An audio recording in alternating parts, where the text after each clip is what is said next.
ಚೆನ್ನಾಗಿದ್ದೀರಾ? ವಿಶೇಷವಾಗಿ ಇವತ್ತು ನಮ್ಮ ಒಂದು ಜನಸ್ನೇಹಿ ನಿರಾಶ್ರಿತರ ಆಶ್ರಮದಲ್ಲಿರ್ತಕ್ಕಂಥ ದೇವ್ರ ಮಕ್ಕಳನ್ನ ನೋಡ್ಲಿಕ್ಕೆ ಒಂದು ನವ ಜೋಡಿ ಬಂದಿದೆ ಅಂತಾನೆ ಹೇಳ್ಬೋದು. ಧೀಮಂತು ಮತ್ತೆ ದೀಪಾಲಿ ಅವ್ರದ್ದು 3 ದಿನ ಆಯ್ತಂತೆ ಮದುವೆ ಆಗಿ. ಸೊ ಮದುವೆ ಆದ್ಮೇಲೆ ಫಸ್ಟ್ ವಿಸಿಟ್ ಇಲ್ಲಿರ್ತಕ್ಕಂಥ ದೇವ್ರ ಮಕ್ಕಳನ್ನ ನೋಡಿ ನಿಮ್ಮೆಲ್ಲರ ಆಶೀರ್ವಾದ ಪಡ್ಕೊಳ್ಬೇಕಂತ ಬಂದಿದ್ದಾರೆ. ಸೊ ಇವರು ಈಗ ಮದುವೆ ಆದ್ಮೇಲೆ ಹನಿಮೂನ್ ಟ್ರಿಪ್ ಅಂತ ತುಂಬಾ ದೂರ ಹೋಗ್ಬೇಕು, ಮತ್ತೆ ಇಲ್ಲಿ ದೇವಸ್ಥಾನ ಟೆಂಪಲ್ ಅಂತ ಹೋಗ್ತಿರ್ತಾರೆ. ವಿಶೇಷವಾಗಿ ಆಶ್ರಮದಲ್ಲಿರೋ ಎಲ್ಲಾ ದೇವ್ರ ಮಕ್ಕಳ ಆಶೀರ್ವಾದ ಪಡೆಯಕ್ಕೆ ಬಂದಿದ್ದಾರೆ. ದಯವಿಟ್ಟು ಜೋರಾಗಿ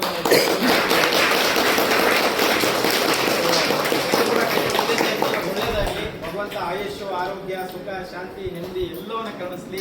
3 ವರ್ಷ ಚೆನ್ನಾಗಿದೆ ಸರ್. ನಿಮ್ಮ ದಾಂಪತ್ಯ ಜೀವನ ಹೇಗೆ ಖುಷಿಯಾಗಿರ್ಲಿ. ಸೊ ಒಳ್ಳೆಯದಾಗಿ ಏನ್ ಹೇಳಕ್ ಇಷ್ಟಪಡ್ತೀರಾ ನಮ್ಮ ಆಶ್ರಮದ ಬಗ್ಗೆ? ನಮ್ಮದು ಮದುವೆ ಆಗಿ 3 ದಿನ ಆಯ್ತು ಅಷ್ಟೇ. ಸೊ ಫಸ್ಟಿಗೆ ನಿಮ್ಮೊಟ್ಟಿಗೆ ಬಂದು ನಮ್ಮದು ಮದುವೆ ಸೆಲೆಬ್ರೇಟ್ ಮಾಡಲಿಕ್ಕೆ ತುಂಬ ಖುಷಿ ಆಗ್ತಾ ಇದೆ. ನಿಮ್ದೆಲ್ಲರ ಆಶೀರ್ವಾದ ನಮಗೆ ಬೇಕು. ಹೇಗಿದೆ ಆಶ್ರಮ? ಹೇಗಿದೆ? ಚೆನ್ನಾಗಿದೆ. ನಿಮ್ಮನ್ನೆಲ್ಲ ನೋಡಿ ಖುಷಿ ಆಯಿತು. ನಿಮ್ಮೊಟ್ಟಿಗೆ ನಮ್ಮದು ಮದುವೆ ಆದ ಸಂತೋಷವನ್ನು ಹಂಚ್ಕೊಳ್ಳಿಕ್ಕೆ ತುಂಬ ಖುಷಿ ಆಗ್ತಾ ಇದೆ. ನಮ್ದೊಂದು ಪ್ರಶ್ನೆ, ಈ ಮದುವೆ ಆದವ್ರಿಗೆ ಅನ್ಸುತ್ತೆ ಊಟಿಗೋ ಕೊಡೈಕೆನಾಲ್ಗೋ ಅಥವಾ ಫಾರಿನ್ ಟ್ರಿಪ್ ಹೋಗ್ಬೇಕಂತ.